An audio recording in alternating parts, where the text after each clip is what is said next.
Hello and welcome to the DrivingMaul All Blacks edition, episode 5. Hi, I'm Paul, the guy behind DrivingMaul, and I'm in the dark again because it's cold and I'm down in my living room trying to be near my fire, even though I've not lit it yet. So I don't know why I'm doing this tonight. Perhaps I should have moved all my stuff back upstairs where I've got some good lighting. I tried changing the bulb, it didn't work, so yep, lamps it is. And of course that's what you're here to hear about, my dark living room. But a man who won't be talking about his dark living room is Steve from Cornflakes Crib. How you doing, sir?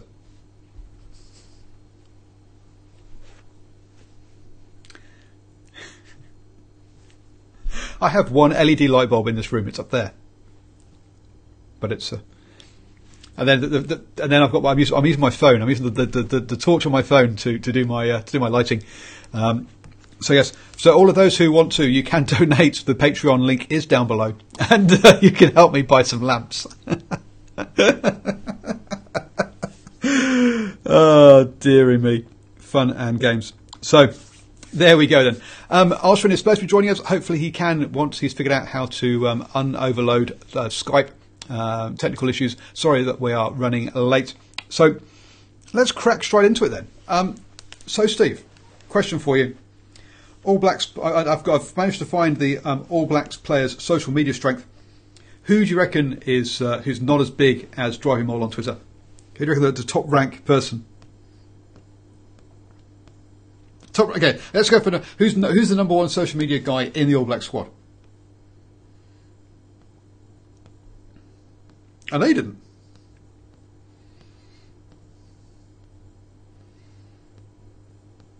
That sort of thing. Yep.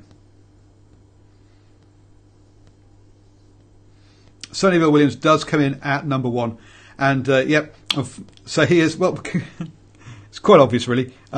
Number two is slightly less obvious, but yeah, coming at number one with 825,000 Twitter followers and 451,000 Instagram followers. So yes, he is top of on the league on that one. There, number two. Any guesses?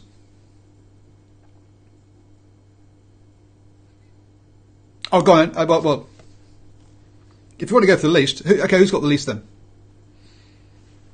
No, he's not. No, he's not. He doesn't come last. I'm sure. Where is he's apparently he is obviously down the bottom end. I'm just scrolling back up to the top of the list. You've got me at the wrong end of the list. This is just this is great podcasting. I can tell you, or shows. So Shannon comes in kind of after Scott Barrett. Where is Shannon? He is towards the bottom. I must admit, even after Joe Moody. I'm not sure he's even in the list. They might have included Shannon. I may have.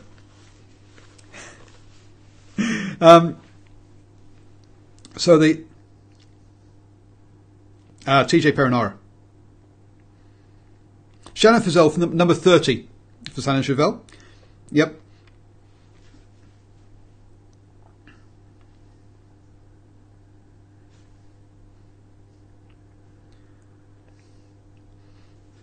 And okay, this is the New Zealand Herald that's doing this, so you've got to take it with a. It's not entirely scientific. So at 31, in 31st place is Tuarangi, and with his 54 followers on Twitter, and that might be because he's only ever tweeted once. So that's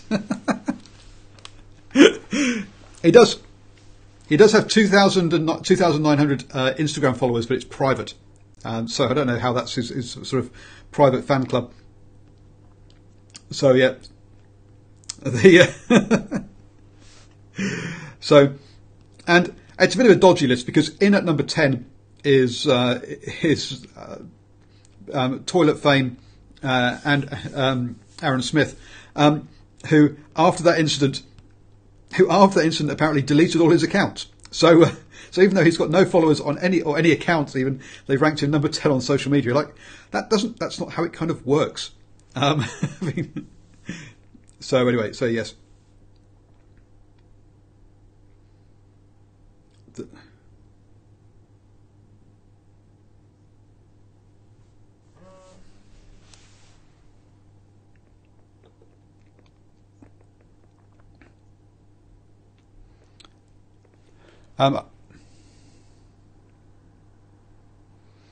So I'm being told that people can't actually hear you, which is not very good.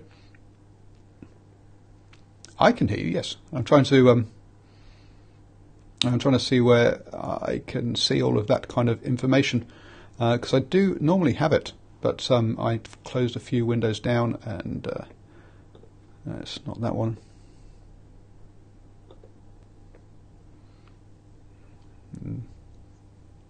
I can hear you now. Not an eCam yet, no.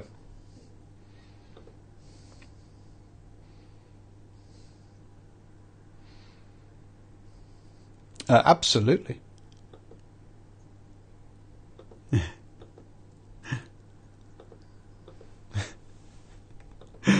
Oh dear.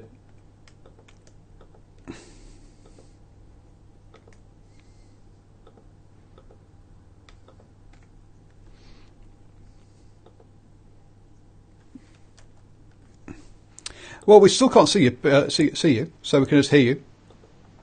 Oh. So a bit more camera work would be nice. Interesting. Oh, this is a disaster tonight. I'm very... Oh, dear. What are we doing? I like the jar, by the way. It's a mug jar. Now we do. Now we have our screen. Well done. Fantastic. And we're all on the screen together. Not in the right order, but I'm sure we can sort that out. There we go. On the screen together. And apologies for the camera angles, etc. I'm just doing it on my iPhone. Special plug there for iPhone, Apple. My 3GS. There we go. Got all the overlays and everything. Fantastic. Right. Okay. So, all good now. Yeah, we can hear you, and Christian can hear you too, and that's all that matters. So, yeah, I mean, Ryan Crotty comes in at 13. So ahead of Anton Leonard Brown, for example, and La Mappy, and ahead of Jack Goodhue, Sam Whitelock at 17, Owen Franks trying to find a back now, Fafita at 19, Cody Taylor at 20, Richard Mwanga at 21. Here's our Brody Retallick, Liam Squire. Yeah, you're right. Yeah, it's Scott Barrett. You're right. It's definitely the forwards who are further towards back. Tuamanga Allen. So definitely we've got the backs are definitely more popular than the forwards. So, but anyway, yes. As I was trying to say, female viewers, isn't it? Really? Who do you think is the highest ranked person that's got less Twitter followers than I have? So, do you reckon that I've got more Twitter followers than TJ Purinari? Yes or no? No. No, you're right. Bowden Barrett? No. Bodie's got 91,000. What about Nameless Scudder? No. Who ranks number 4? I have. He's only got 15,400 followers on Twitter. I've got 20,000. So there we go. Exactly. He's only a World Cup winner. How do you even make it into the squad? With only 15,000 followers. Rico Iwani, only 5,000 followers. I mean, Rico, I'm four times better than Rico. See, imagine what an All Black I'd make on the wing. You got to question some of these guys. They're not if they haven't got the followers, they're not going to get the charity donations, and they're not going to get voted onto the show. They'll be voted off. See, you've got it all the wrong way round. You're already gone as far as charity donations. They're thinking getting that free Nando's card. It's all about sponsorship deals. Nando's cards and Range Rovers. That's what you want to have. Absolutely. Range Rover. So Ben Smith, though, 29,000 followers. There's a man who's definitely thinking about post rugby and his sponsorship abilities. But yes. Anyway, all fun and games and very silly. So basically, what you're saying is that they could all take tips from the Kardashians. They could.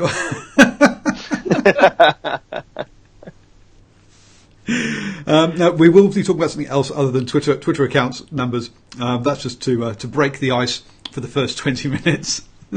Oh, dear me. While we get technical issues sorted. Well, we get technical issues sorted. We'll talk about social media. Oh, dear. So, question number 2: who should the Black Ferns and Maori All Blacks be playing in this international window? Or do you think actually it's right they shouldn't be playing and they should just be spending time at home?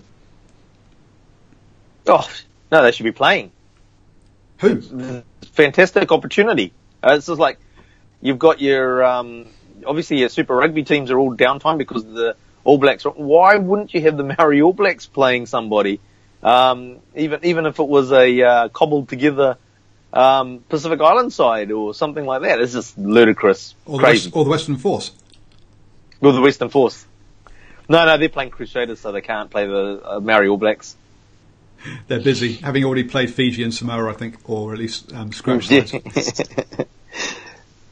Yeah, but no, definitely.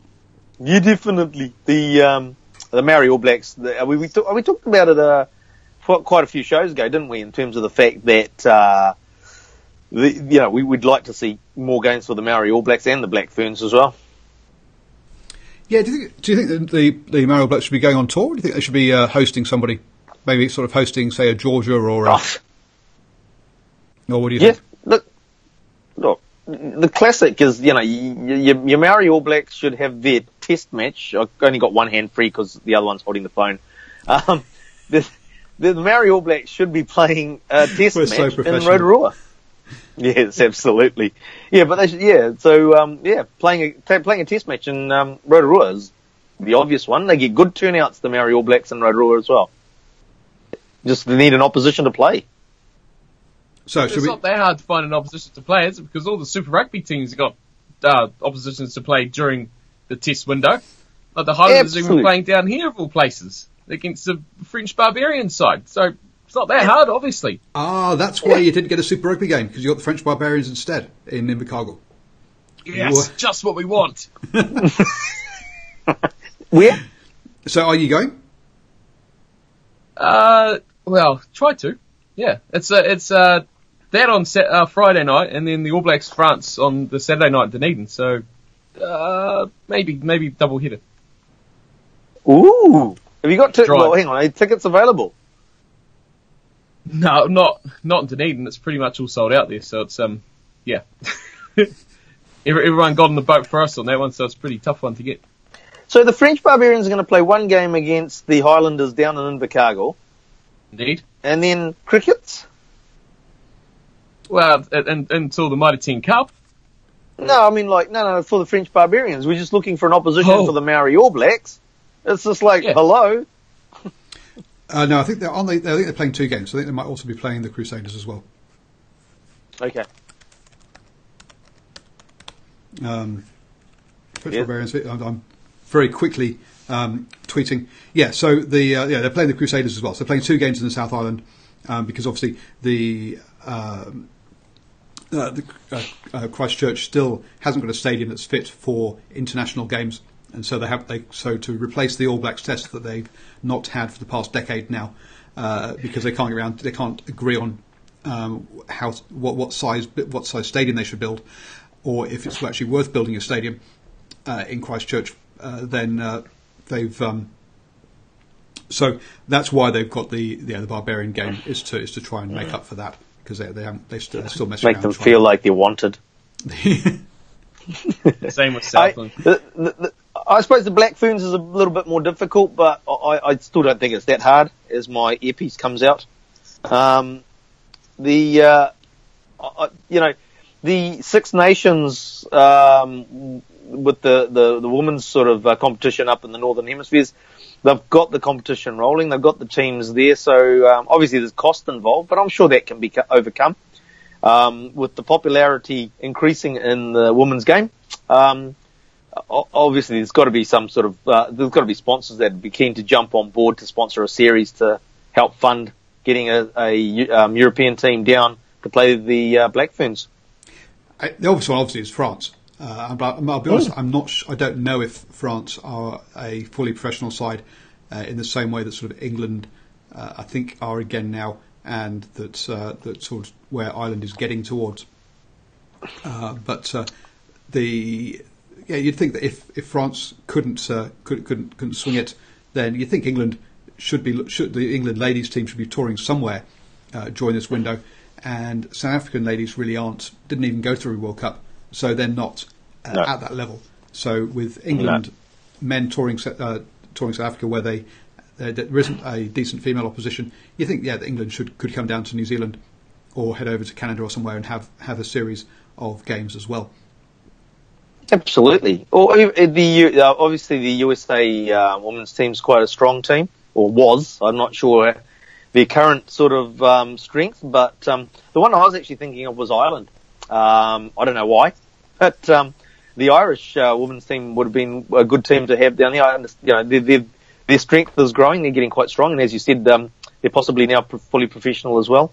So, but look, what the key thing here is the opportunities there, and for some reason it's not being jumped on. Yeah, exactly. We would have normally said the Wallabies, but the Wallabies are playing. They're playing a double. They're playing the same weekend or the same games as the Bledisloe Cup games, or rounds 1 and 2 at least. So there was already 2 games arranged between those two sides as the Wallabies have become fully professional. You'd have hoped actually not the Wallabies, the Wallaroos. You'd have hoped the Wallaroos would be hosting Ireland this week, this June test window, but I've not heard anything along those sort of lines either. So it's a shame. I think you might have been right. You might have been right with the Wallabies, though, eh? What? Well, the Wallabies played their. Oh, dearie me, here we go. Oh, dear. Sorry to my Australian friend. Sorry, I was joke, not serious. This is an All Black show. Yeah, just wind up. So looking forward to that French, the French weekend, or the French weekend. Oh, dear me, it's just a weekend for Steve. And I've just realised I've got Arshwin's tag under Steve and Steve's tag under Arshwin, so I'll just move them around now. So the right way around. I'll become a white guy. People don't get confused as to who's who. So, Steve, dearie me. Tell us about your heritage, Steve. Oh. Yeah. How do you come up with the name Arshwin? Anyway, are France really the king's of inconsistency, or is this just us, or just slack journalism using? Basically just tired journalism. I don't know if we're talking to my name or to me or that, or what are we talking to now? I think that's the thing in the past. That is the whole French inconsistency thing. Definitely not what they used to be like. But overall, as a team, I think they've definitely got it on the improve. But you still don't know what to expect from them. There's still a team that can definitely, if given the right motivations, can be a lot better than they can be if they're complacent against something. So a team that can often be inconsistent in that way. But the days of probably the 90s, and who knows what France is going to turn up. I think we all know that a pretty committed France team is going to turn up when it's against the All Blacks.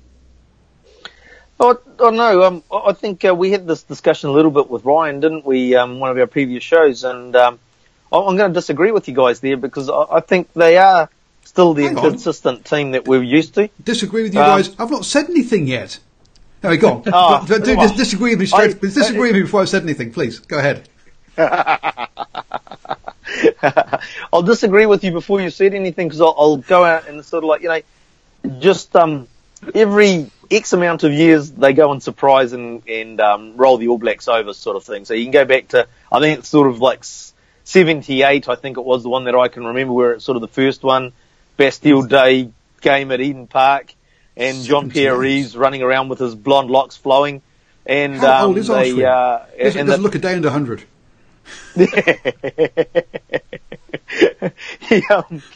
So they rolled us then. You've got, I'm going to miss one actually. Oh, obviously, the try from the end of the earth, Eden Park, 94, I believe. And, obviously then 99 at the World Cup in the, semi-final. So it doesn't happen as frequently as, say, the mainstream media might make it sound like, but it does happen. So it's a bit like Pantene. The, Pantene? Won't happen overnight, but it will happen. Steve got it. Deary me.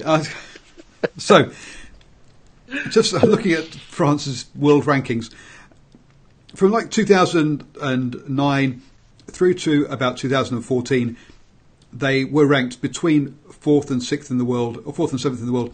And yes, you could say during that period, they could turn up and have the odd occasional surprise result. Since 2014, though, they initially slipped down to a consistent 7th, and then since 2016, they've been closer to 8th in the world. So basically, this whole consistency thing is all from pre-2014 at the earliest, and probably even earlier than that.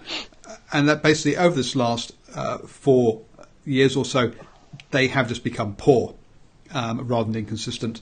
And so, yeah, I think it's tired journalism, personally.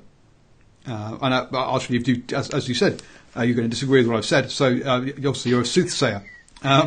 Paul is going to say that it's... Oh, dear me. And I have goes at other podcasts for saying too many in-jokes.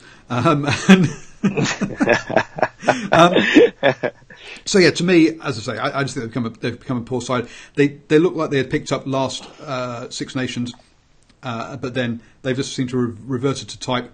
They've sacked their coach for the first time ever last year, or early this year. I think it was last year. I think it was, and which is just amazing to think that they'd never sacked their coach before. Before that, and their new coach came in and doesn't even have full-time assistant coaches. But then again, neither does Eddie Jones anymore, as they've all left. Wow. So, speaking of Eddie Jones, sort of a loose connection here. France beat England in the Six Nations? Yes. So that hurt. Just that inconsistency thing, just, I don't know, just putting it out there again. England were just poor during that Six Nations, absolutely awful. And they're already talking about 20 players being injured for their tour of South Africa, but that will all be included in the June international prediction shows. So we'll talk about that kind of stuff. But the idea that England were anything like the second best team in the world during that Six Nations is a fallacy. They're a long way down. Hence, they came 5th in the Six Nations, which puts them. And then lost to the Barbarians. And yes, okay. But to be fair, that was nowhere near a full strength side. Anything to put a stab in the back of England. Anything, I'll take it. Yeah, in the back because you daren't do it to our front. I see. Hey, pay the fee, and you could have had your match. Oh, dear greedy New Zealand. When you look at the record books, it'll just show England versus Barbarians. It's just saying. Yep. It won't say that it was number 30 player off the bench. It will say it was a non-cap match, though. It will say that. It was but it will say it was a game of two halves, not three halves. It was, yes, a game of two halves, not three halves. Admittedly, that's true. Unlike the farcical game that's going to be played by the All Blacks against who have they got this time? Is it? I think they're playing Crusaders, and I think it's Highlanders, but I'm not sure about that. I thought it was Christchurch. I thought they were taking the Mitre 10 Cup teams. The game of three halves. Yep. Yeah, it's in Christchurch, so yeah, I'm pretty sure it's Crusaders, but I can't remember who the third team is as part of the game of three halves. I thought it was Christchurch and Tasman. Canterbury and Tasman. Because Canterbury and Tasman, even. You're right. Dear me. As you can tell, folks, this we're on form tonight. Canterbury, Otago, and Canterbury and Otago. It says. Oh, okay. Otago against Canterbury and Otago. Yeah. Don't doubt the Oracle. Hey, Otago. That's practically the Highlanders, anyway, isn't it? Canterbury's effectively the Crusaders. Oh, no, we're going to upset Steve now.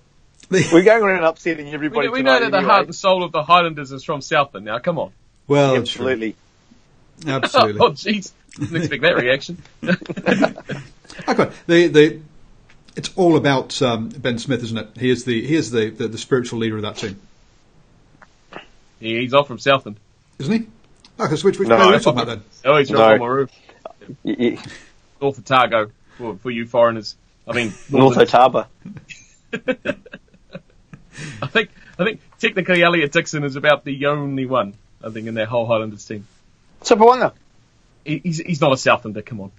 Yeah, I know, but he pulled on the maroon jersey. He pulled on the maroon jersey once. Yeah. And he took the salary cap. Yeah, that's it. Yeah, took the salary cap. I mean, we had an All Black or two. We had 2 All Blacks in one season. Yeah. And we lost every game. It's all right. I know how you feel. That's all right. Now I know what it feels like to be a Blues supporter. Exactly. I said I know. There's no need to go like that, Steve. So I'll see. Clearly, Wikipedia is wrong then, because it says that Sopoaga's from Wellington, according to this. Sopoaga? Yep. Absolutely. He died in the wool Southlander. He has bluff oysters for breakfast, lunch, and tea. You've seen the light. So, did you go to the Bluff Oyster Festival last weekend? Jesus, do you think I'm a millionaire? Oh, is it that? Okay. No, I just happened to see one of my friends was on Facebook showing them flying down to it. So clearly he's a millionaire. Extremely expensive event to get into, and then you have to pay for everything you get as well. So you're probably looking at a few $100 just to eat some oysters. Which I mean, just go to the fish and chip shop and pay $20. They cook something. Oysters, moisters. Just hope that you don't get food poisoning. Dearie me. Get us back on track. Are there any players in Europe that you would like to see back in black? I was researching this. Oh, and I can only say, well, it's the only question I actually seen at the end there, but I'd only say Charles Piutau is probably the only guy that would really, really kick into an All Black jumper these days. But a favourite of mine is I'm going to add to the list, and hang on, I want to watch the reaction to this one. Isaiah Tuiava. Yeah, man. It's like a bit better than that. We did ask man. Iceman. Bring back the Iceman. We did ask this question. I remember now, we asked this question like 2 weeks ago, and 3 weeks ago we had this exact same conversation. Did we? Yes. Oh, I couldn't help myself. I couldn't help it. But Charles Piutau. Piutau's the obvious one, isn't it? Yeah. I mean, he's now the most expensive man in world rugby. Every time you read any articles or you watch any footage out of Europe, it's of him carving up. So, would love to have him back, but I don't think he'll ever be back. And there's a possibility of him actually putting on a red jersey instead of a black one. I mean, you look through the list of all the players, and it's like, who's either not past it, or they weren't quite up to it when they left. It's like, no one's really in that frame of a exact player that you'd put straight into the team. Maybe not straight into the team, but Colin Slade. There was a guy who apart from his glass jaw. Glass jaw. And his glass back and his glass legs. Glass everything. No. I mean, actually, somebody who retired, who's actually sort of still ripping it up over there, is Mr. Nonu. Oh, well, no. Hang on. Has he retired? Well, no, I mean, he retired from the black jersey, sorry. I mean, from, But no, who knows what's happening there in that sense. But, no, he's obviously been playing very well for his, French club. And geez, you wouldn't mind seeing him still back in the black jersey if he's still playing as well as he was back then. And it sounds like he is. What about the likes of Tom Taylor? Hang on, you're putting Tom Taylor ahead of Slade? Oh, every day of the week. Goodness me. What? Are you Warwick's love child or something? I'll tell you, Slade's getting some love in the chat. The chief, Slade was okay. Christians, Colin Slade, well, he did laugh about it, but at least he mentioned it. No one even mentioned Taylor, though. I mean, God, jeez, he's forgotten about. This is what I mean, though. It's a guy who he wasn't quite at that stage to be, he was only just breaking through at that level. And he's pretty young. Like, what did he play? He played 3 games. 3 games for the All Blacks. So, I mean, who knows what he could have become. Colin Slade, I mean, how many games did he play and how many games did he break and go off to hospital? Like, we need a bigger hospital ward. He actually got a World Cup medal, didn't he? Actually, 2011. What's your point? Okay, how about Highlanders and Hare? I think went to Italy. He's gone on to Japan. Who? Not an old guy. Could kick very well. Who? I've gone blank as to his name. Highlanders and Hare. You mean Highlanders? Yeah, with I think. Well, yeah. Marty Banks. Exactly. There's the one. Oh, dear me. No. No. Oh no! Look! No, he's a great Super Rugby level player, but I'm not sure in a black jersey. It's like if we were naming Canterbury first fives, you missed out on Tyler Blundell. Tyler. Who? Tyler Blundell. Yep. Blundell? Is that how you say it? That's how I say it. Yeah. But he was coming along and then basically took the money. And one I'd like to throw in there for my personal favourite, one of my personal favourites is the Batman, Stephen Luatua. Yeah, there's a guy who's not quite past it. Frank's another player who possibly could come back and prop a bit opposite his brother. Yeah, Christian doesn't want Marty Banks back either. I do. Look, you guys are Blues fans. Yeah, you guys are Blues fans, and I'm kind of disappointed that you've left out the likes of Frank Halai and Francis Saeli. Oh, Charlie as well. I want Charlie back. Charlie Farmer-Weena. Yep. Oh yeah, look, Frank Halai. There's so many. That's the problem with Frank. Is the fact that there's so many wingers we've got at the moment, isn't it? This is like, and you look at it, Rico and Waisaki. Would you replace either of them with a Frank Halai? How well do you know he's playing though? That's the thing. You just didn't know if these guys. They weren't. He played one test, and Francis Saeli played two. Oh, yeah. It's like they're not breaking into the mould, are they? Of being regulars, or that you'd say, yeah, they're top of the world game players. I mean, it's not like Dan Carter in his prime, is it at all? So, it's hard to say what they would have moulded into if they stayed in New Zealand. They could have got the chance. Actually, could have become what Rico Ioane is now. Someone who I think should definitely have been capped by the All Blacks, James Lowe. I just seen that comment and I 100% agree. Absolutely. I was on the Lowe train for sure for years. Yeah. Yes. Put him in. He is in the squad. Throw away Damon McKenzie. Put in James Lowe. Yeah. Jess will be listening. What? James Lowe for Damon McKenzie? A fly half? Yeah. No. A winger for a fly half. James 9 to 15. 9 to 15, all the way. James Lowe, great player, but not as a 10. Dear. Any chance to throw away McKenzie is great. What? Actually... Oh dear! No, see, Mackenzie's the perfect 22. Jess has blocked James you. Lowe. James Lowe. Dear me. James Lowe can play one position only. That's wing. Maybe fullback at the stretch. Maybe fullback. Yeah, so back three. But he definitely couldn't play in the such a worker. You could put him in the centres without any problem.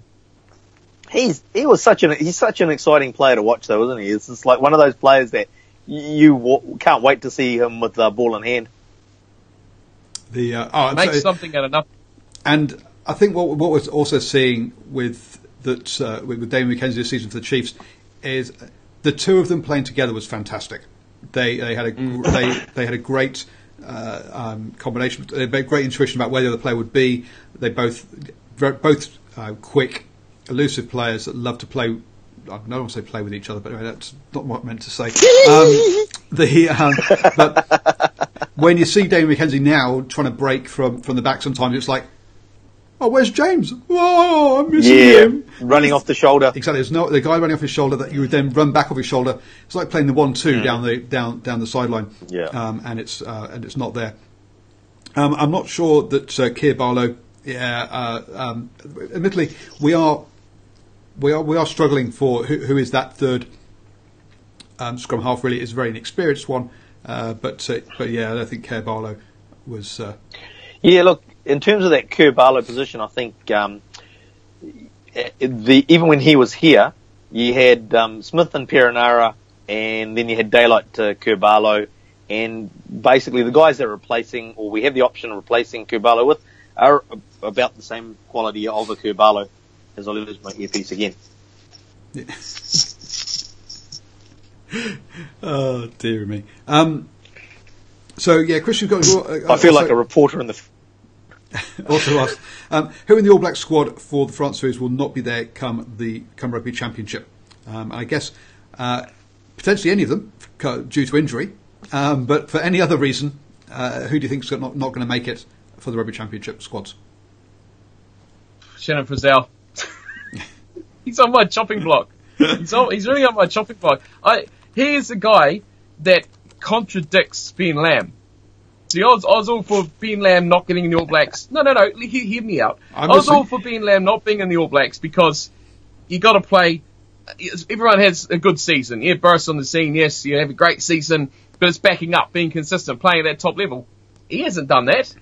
I mean, he hasn't even had a blockbusting sort of season. He's had a blockbusting 4 or 5 games. So is it just luck of position? But you got to say that's what I'd put it down to.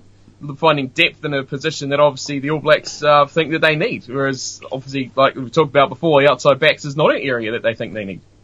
Steve is basically saying that the All Black selectors have gone to Sky City and put their bet on red number 8. Blue? What you mean? Well, you don't have blue on a bloody roulette table, do you? I mean Tuafua. I mean Jordan. I mean Jordan Tuafua, and I'm sorry. One of the things I have to do before this weekend is go through Twitter and I look at the hashtag Say My Name and try and learn and learn how not to sing like Alshwin, and learn how to and try and learn how to say some of these names. I'm very sorry. I do try, but I am awful at it. Jordan Tuafua, it's got to be red number 8 on that. So. Yeah, okay. So I'll go with Shannon Frizzell can be black number 8 then. Black number 8. Luke Whitelock, another one. As soon as Reed's back, I think he's out the squad. Yeah, it's interesting. I mean, sorry, Steve. Oh no, I was just going to say, you say a lot of these guys who are just kind of breaking onto the scene. I mean, Tahurirangi, everyone's favourite name. He has a shocking game and then does nothing for the rest of Super Rugby. He's gone. And then they'll go to like one of the Crusaders scrum halves instead.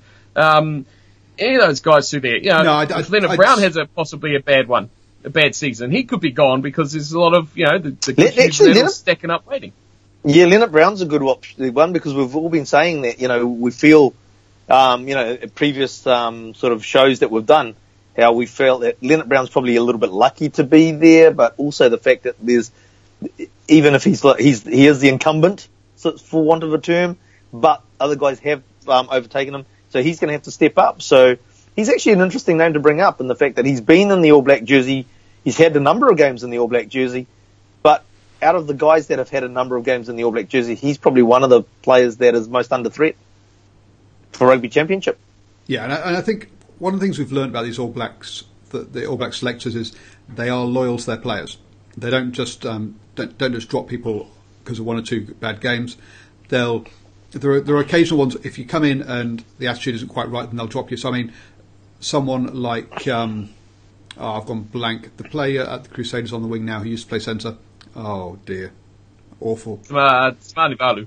Tamani Balu is an example of a player who came in, clearly something that the All Blacks selectors didn't like when they got to see him up close, and I think possibly that chip, that lazy chip towards the end of the Wales game, which got intercepted for a try, and I think basically they decided, he's not the guy for us, and that was it. He was gone, didn't come back. I think unless Turangi does something like that during the training, I think he's there for the rest of this. He's there for the Rugby Championship at least. He may get swapped out. Still pretty unknown though. Oh, absolutely, he's still pretty unknown. But I don't think there's.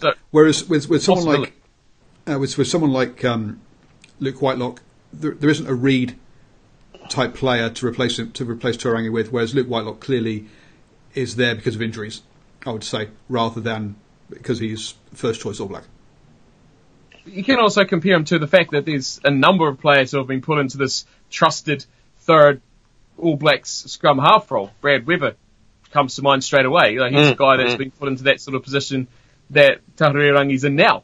So, they got a few guys there that could easily recycle through that as well. But another one I'll throw on there is Mr. Milner Scudder, who's more likely to be injured than anything as well. Yes, the chance of him actually making it through a month without getting injury is pretty slim. Depends how much game time he gets, eh? Just on the practice pitch. Just holding the water bottles out. Yeah. Oh, look, what's up? There's some grass there. Oh, my hamstring's gone. Sorry, Mr. Milner Scudder. We think you're a lovely player. We're not trying to we jinx love you, but yes. And throw Ryan Crotty into that same pot as well. Oh yeah, absolutely. He's just one sort of hip connection away from another concussion on the sidelines, and yeah. Yep. Most of his concussion episodes actually come when he's tackling, if I remember rightly. They haven't really been because he's been head-high in a tackle by the opposition defence. It's usually when he's going in to make the tackle that he seems to get the concussion. And which, tackle technique, I think, was one of the things we've probably talked about as well previously, that they need to do more practice on.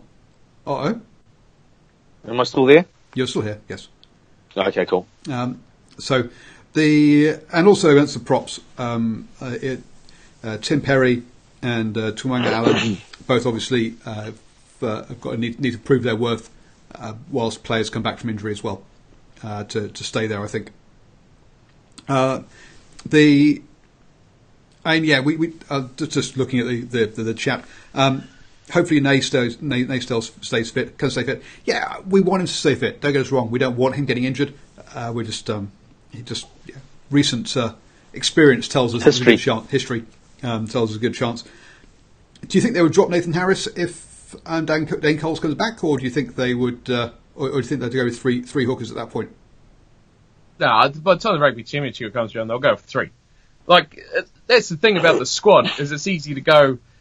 Yeah, like I watched last week's show where you talked about how they only picked two, but I mean, it's just a Stephen Donald phone call away, isn't it, to the whitebait shed, and you got another hooker 4 hours away.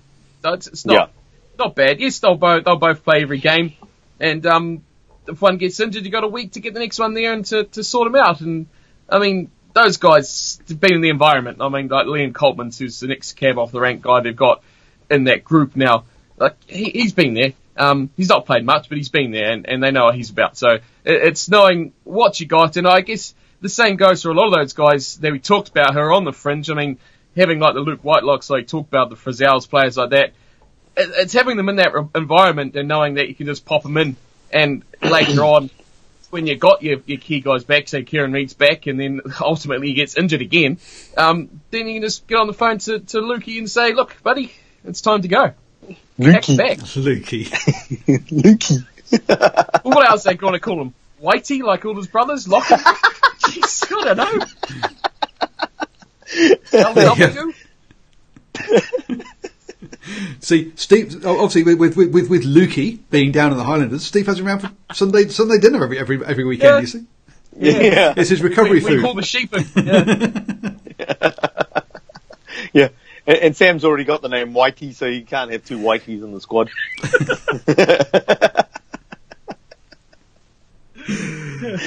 Oh, dearie me. Okay, I mean, come on. There's Bodie, there's Geordie, and there's obviously Scotty. So, yep. It's to me what amazes me is the amount of thought that's gone into these nicknames. You forgot Sonny. Oh, absolutely, Sonny. Oh yeah, Cody, wait, Jeffrey. hang on. Jeffrey. Jeffrey.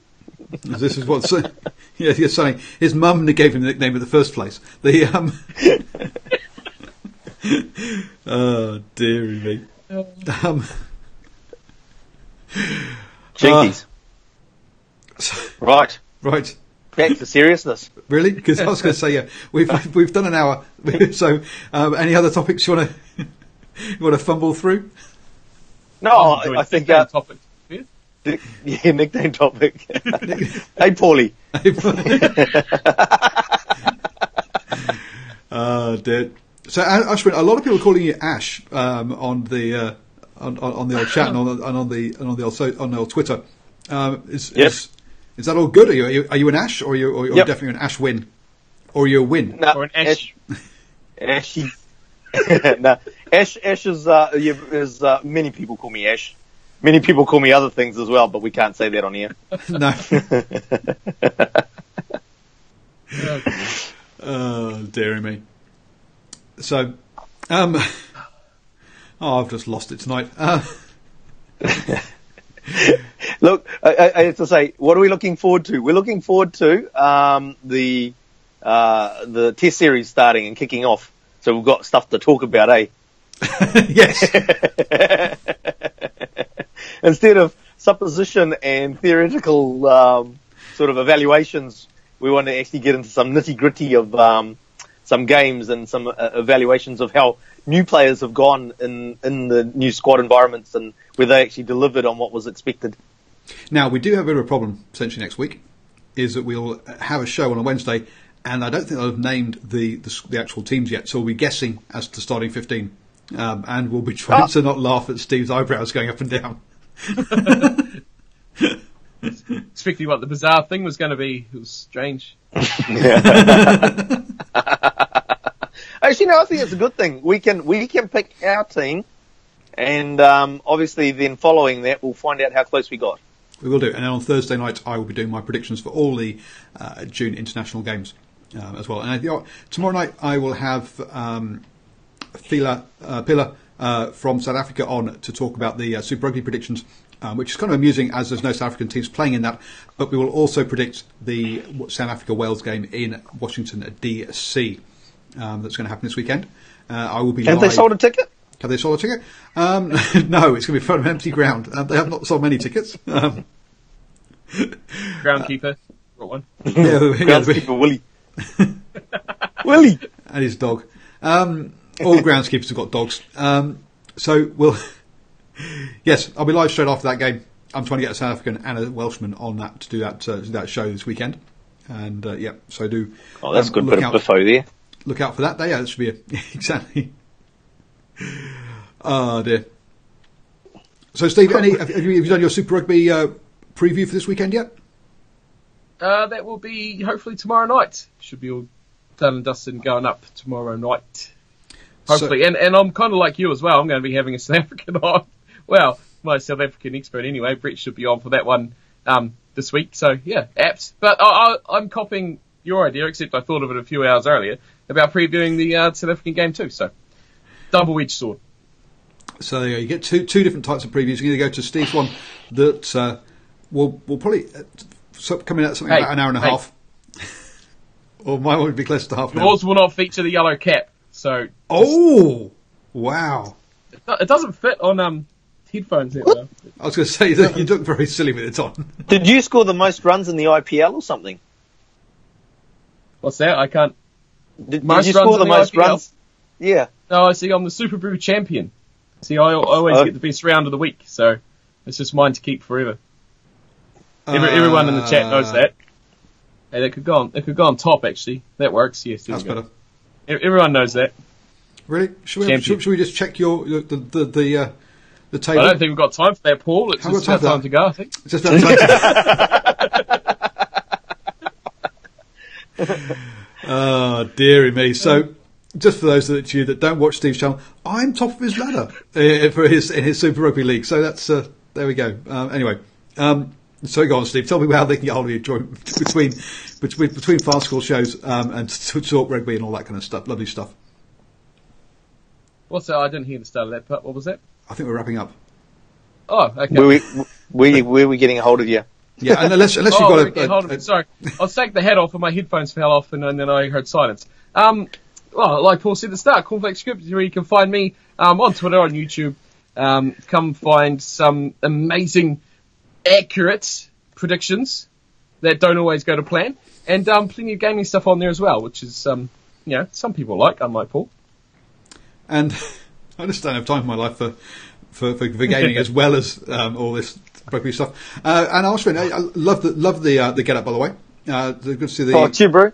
I know it's just purely because you're cold. It's kind of like I'm wearing all my clothes in one go. But let people know how they can chat to you during the week. It's just like, send me money now. I can't afford heating. So they can find me at NZ Fatso on Twitter, and I'll see you there. I've only got one hand, and I'll see you there. Oh, dear me. Thank you, everybody. It has been, yes, a bit of a shambles tonight, but it's been good fun. So thank you very much for watching, joining us. Hit that like button, subscribe, comments down below. Always up for good rugby chat, and also you can get me at DrivingMaul, and I'll be back at 8 p.m. Tomorrow night. So just like most nights of the week. I'm just going to give up. Goodbye. Good night.